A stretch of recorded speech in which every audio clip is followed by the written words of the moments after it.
Thế giới hôm nay xin chào các bạn. Nói đến các quốc gia Hồi giáo, bạn sẽ nghĩ ngay đến điều gì? Đất nước với công trình kiệt tác mang đậm nét riêng, hay những người trùm khăn kín mạc, hay những phần tử khủng bố cực đoan? Comment câu trả lời dưới bình luận nhé.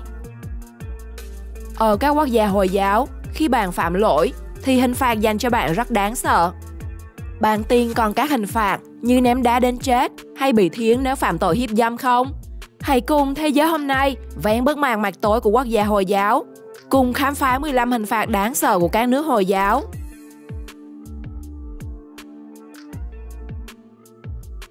15. Tịch thu hung khí. Chuyện tịch thu hung khí như ở Việt Nam hoặc các nước thì quá bình thường. Tuy nhiên ở các quốc gia Hồi giáo, phương pháp này đôi khi còn đáng sợ hơn tử hình.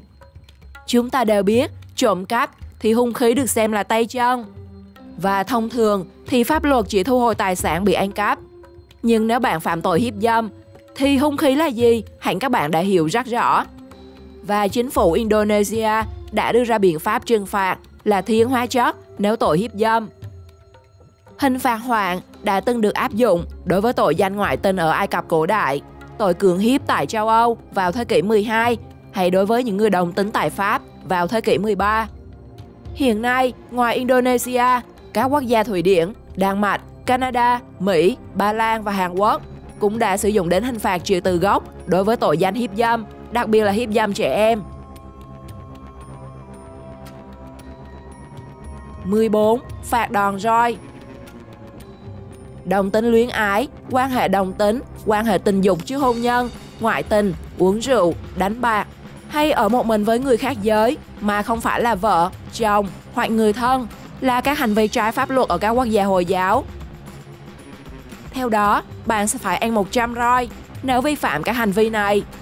Việc phạt roi phải diễn ra công khai trên một bệ cao ở ngoài trời và trẻ em không được xem hình phạt này, bởi không đơn giản như kiểu chúng ta bị cha mẹ đánh vì nghịch phá lúc nhỏ. 100 roi ở đây có thể khiến bất kỳ ai dù mạnh khỏe cỡ nào cũng phải ngất xỉu. Không chỉ Indonesia, Malaysia cũng là quốc gia áp dụng hình phạt này đối với những người phụ nữ uống bia rượu và đồng tính luyến ái. Đến cả các chính trị gia cũng không thể nằm ngoài hình phạt roi vì tội tham nhũng.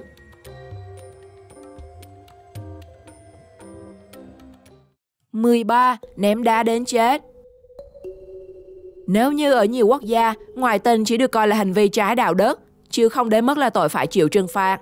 Nếu có, cũng chỉ dừng lại ở những hình phạt như cảnh cáo, bồi thường tiền hoặc có thể sẽ phải ngồi tù.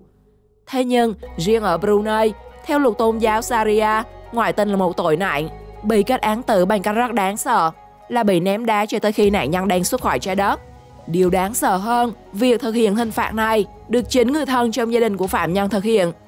Đây là hình phạt đau đớn, dã man, gây nhiều tranh cãi và được coi là xâm phạm quyền con người. Tuy nhiên, luật pháp của nhiều nước đạo Hồi như Iran, Pakistan, Afghanistan công nhận ném đá là hình thức tử hình hợp pháp.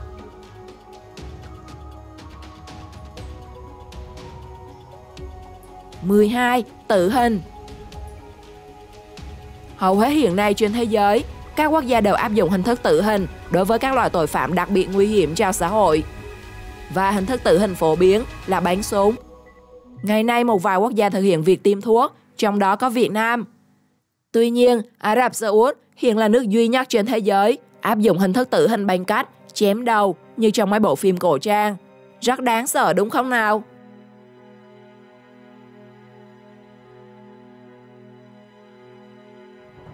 11. Treo cổ.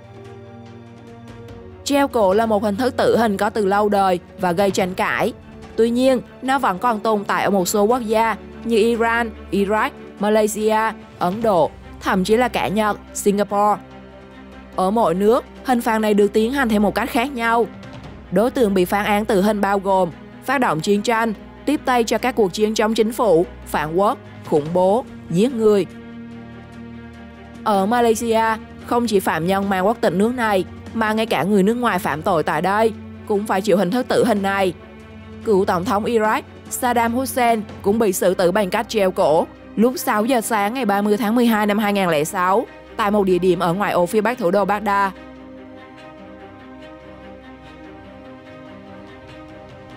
10. lấy tay hoặc chân nếu trộm cắp. Luật Hồi giáo có quan niệm về hành vi không giống với các hệ thống pháp luật khác. Chính vì thế mà các hình phạt của đạo Hồi cũng không giống bất kỳ quốc gia nào. Nếu ở các quốc gia khác, trộm cắp có thể phạt hành chính hoặc ngồi tù, thì hình phạt cho hành vi trộm cắp ở các quốc gia Hồi giáo là cắt cụt tay phải đối với lần vi phạm đầu tiên và bàn chân trái đối với lần vi phạm thứ hai. Luật chủ yếu áp dụng cho người Hồi giáo, mặc dù một số điều sẽ áp dụng cho người không theo Hồi giáo.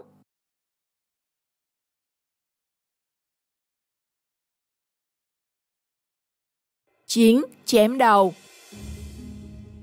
Đây là một bản án khá phổ biến ở các quốc gia Hồi giáo, dựa theo bộ luật hình sự Sharia của tôn giáo, mà họ gọi là bản hướng dẫn đặc biệt của Thánh Allah. Phần lớn là các án tử theo cách này của các nước Ả Rập đều dành cho người nghèo và vi phạm nghiêm trọng luật pháp quốc tế. Phạm nhân và đao phủ đều mặc đồ trắng, tử hình bị bịt mắt, còng tay và thường được cho uống thuốc an thần trước đó. Quá trình xử tử phần lớn là kín đáo. Tuy nhiên, Ả Rập Xê Út là một trong số ít các quốc gia công khai quá trình hành quyết này ở nơi công cộng.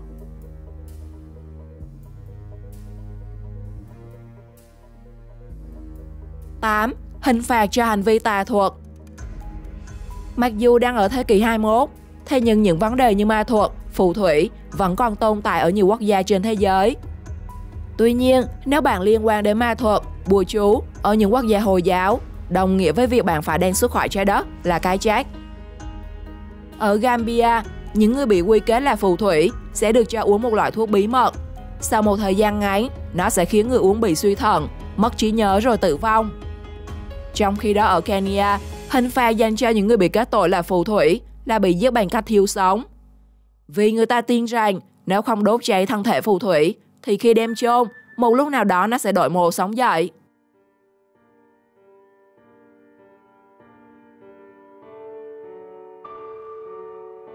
(7) Tội buôn bán ma túy.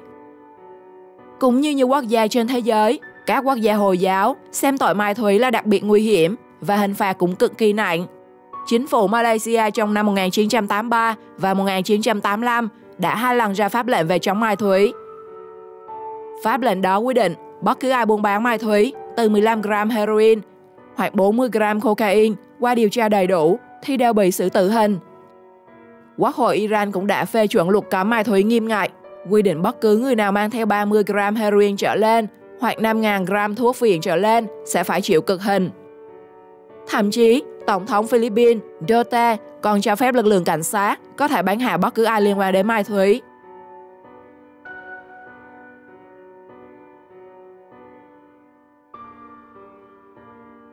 (6) Tội phỉ báng tôn giáo.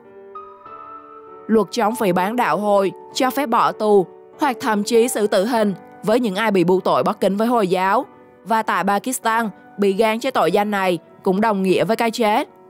Năm 2014, một cặp vợ chồng người Cơ đốc giáo đã bị hành hình với hình thức thiêu sống, vì lý do được cho là họ đã đốt vài trang sách kinh Koran.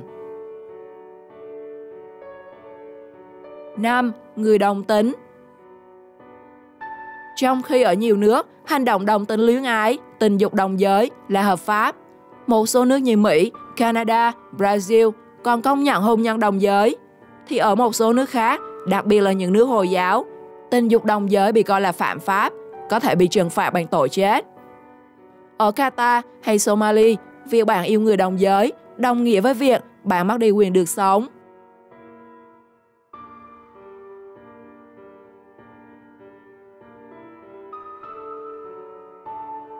4. Chôn sống.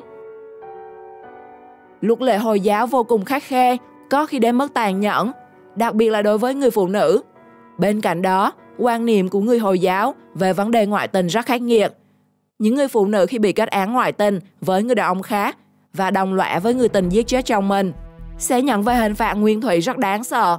Đó là bị chôn sống hơn nửa người rồi ném đá đến chết. Đã có không ít phụ nữ ở các quốc gia Hồi giáo phải chết trong đau đớn do hình phạt này. Và dù đã được thế giới, cũng như nhiều người tiến bộ phản đối, yêu cầu hủy bỏ hình phạt hà khắc này, nhưng đến nay nó vẫn còn tồn tại.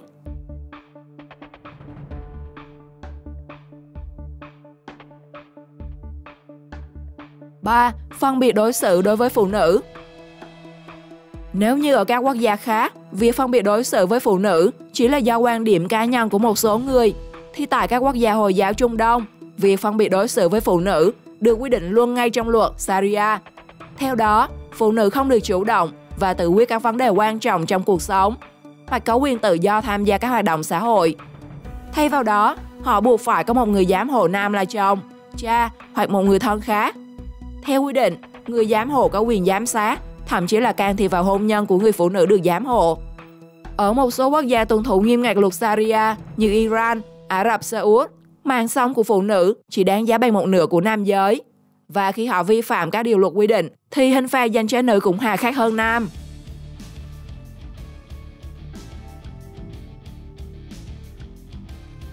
Hai, giam giữ và tra tấn. Ngoài các hình phạt xử tử như thời Trung Cổ, nhà tù ở các quốc gia Hồi giáo cũng là nỗi khiếp sợ với những người phạm tội. Chẳng may bạn bị giam giữ, có thể nói nó chẳng khác nào là đi vào địa ngục. Bạn sẽ được đưa đến khu vực giam giữ chật hẹp với một không gian rất nhỏ, nhét tội phạm như nhét mắm.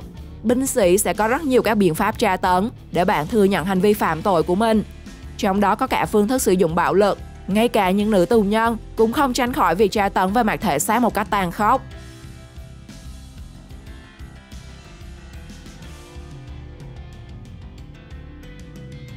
1. Hình phạt tội vô thần. Hồi giáo là tôn giáo có số lượng tín đồ đông thứ hai trên thế giới, với khoảng 1,5 tỷ người, chỉ sau Kitô giáo. Niềm tin tôn giáo đối với người dân nơi đây có thể nói là tuyệt đối, và những quy định của tôn giáo đôi khi còn cao hơn cả luật pháp. Do vậy, ở bất kỳ quốc gia Hồi giáo nào, việc người dân theo chủ nghĩa vô thần là điều không thể chấp nhận. Họ có thể bị đưa ra xử công khai trước công chúng, thậm chí là phải ngồi tù luật Hồi giáo. Hình phạt nào của đất nước Hồi giáo làm bạn cảm thấy đáng sợ nhất? Nếu biết thêm hình phạt nào khác, bạn hãy chia sẻ với mọi người trong phần bình luận. Xin chào và hẹn gặp lại!